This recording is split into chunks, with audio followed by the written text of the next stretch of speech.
اللہ الرحمن الرحیم۔ السلام علیکم۔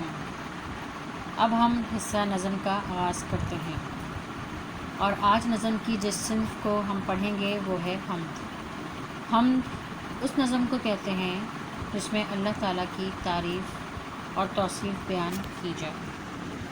ہماری درس کتاب میں شامل حمد کے شاعر اسماعیل میرٹھی ہیں۔ اسماعیل میرٹھی کو بچوں کا شاعر بھی کہا جاتا ہے۔ آئیے ان کا مختصر تعارف کتاب سے پڑھتے ہیں۔ مولوی محمد اسماعیل میرٹھی، ولادت 1844، وفات 1917۔ مولوی محمد اسماعیل میرٹھی ہندوستان کے شہر میرٹھ میں پیدا ہوئے۔ ابتدائی تعلیم میرٹھ میں پائی، پھر عربی اور فارسی کے استاد کی حیثیت سے میرٹھ اور سہارنپور کے اسکولوں میں خدمات انجام دیں۔ آخر میں آگرے میں سینٹرل نارمل اسکول میں استادوں کو تربیت دیتے رہے۔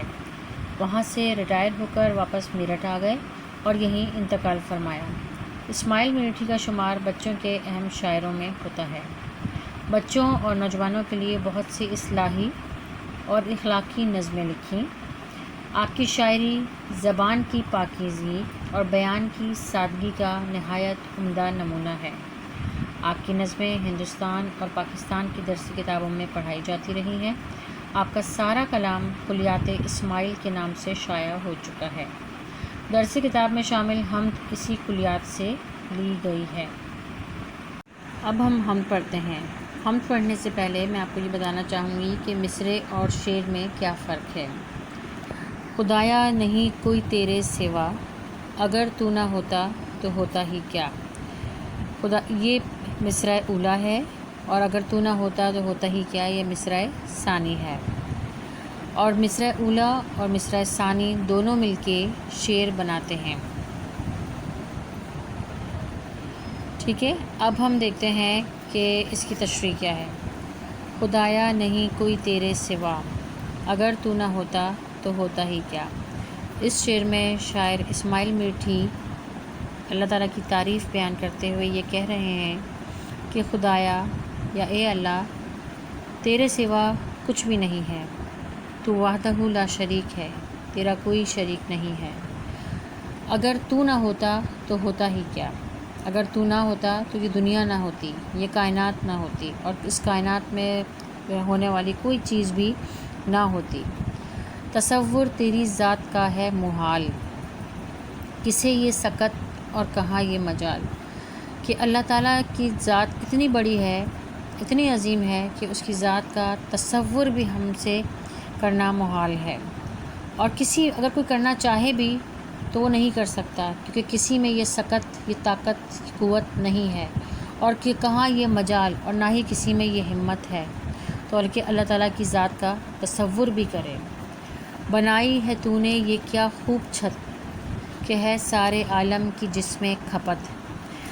اس شعر میں شاعر یہ کہہ رہے ہیں کہ بنائی ہے تو نے یہ کیا خوب چھت، اور چھت کس کو کہا ہے؟ اس نیلے آسمان کو کہا ہے، کہ ہے سارے عالم کی جس میں کھپت، اور اس میں کہا ہے کہ اس میں سارے عالم، پوری دنیا جو ہے وہ اس چھت کے نیچے سمائی ہوئی ہے۔ تو نے کیسی چھت بنائی ہے کہ جس میں جانور بھی ہیں، پرندے بھی ہیں، چرند بھی ہیں، شجر بھی ہیں، حجر بھی ہیں، پہاڑ بھی ہیں، سمندر بھی ہیں۔ اس چھت کے نیچے اللہ تعالیٰ نے ہر چیز پیدا کر دی ہے۔ یہ تارے جو ہیں آتے جاتے ہوئے، چمکتے ہوئے، جگمگاتے ہوئے۔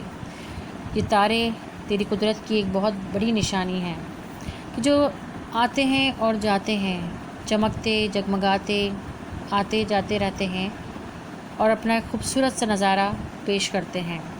چراغ ایسے روشن جو بن تیل ہیں، یہ تیری ہی قدرت کے سب کھیل ہیں۔ یہ چراغ یعنی سورج اور چاند ایسے روشنی دیتے ہیں جس روشنی کے لیے کوئی تیل کی ضرورت نہیں ہے۔ اگر آپ دیکھیں کہ دنیا کی کسی بھی چیز کو دیکھیں، کوئی جس سے ہم روشنی حاصل کرتے ہیں، اس کی کوئی نہ کوئی وجہ ہوتی ہے، یعنی کہ تیل یا کوئی ایندھن کوئی چیز استعمال کرتے ہیں، لیکن ایسے چراغ روشن کیے ہیں اللہ تعالیٰ نے جس میں کوئی تیل استعمال نہیں ہوتا، کوئی ایندھن استعمال نہیں ہوتا۔ یہ سب کیا ہے؟ یہ سب تیری ہی قدرت کے کھیل ہیں۔ یہ لال و گوہر ہیں جو بکھرے پڑے، زمیں سے بھی ہیں ان میں اکثر بڑے۔ کہ یہ لال یعنی یہ موتی، یہ گوہر جو بکھرے جو موتی ہیں، یعنی کہ جو یہ زمین، سیارے ستارے سب کچھ جو ہیں، اس میں سے کچھ تو ایسے ہیں جو زمین سے بھی بڑے ہیں، یہ قائم ہے تیری ہی تقدیر سے.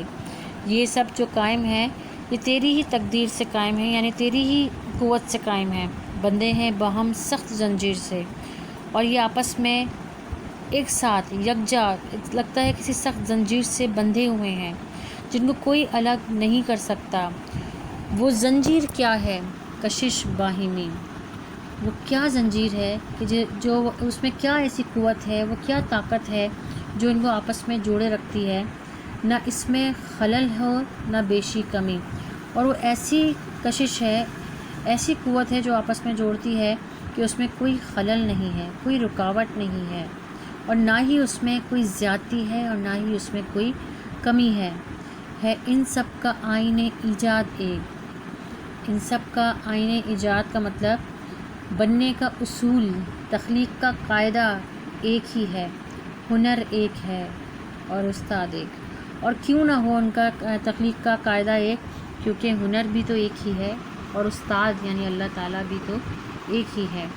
یہ ہم ماخوذ کی گئی ہے کلیات اسماعیل میٹھی سے. امید ہے کہ آپ کو سمجھ آ گئی ہوگی.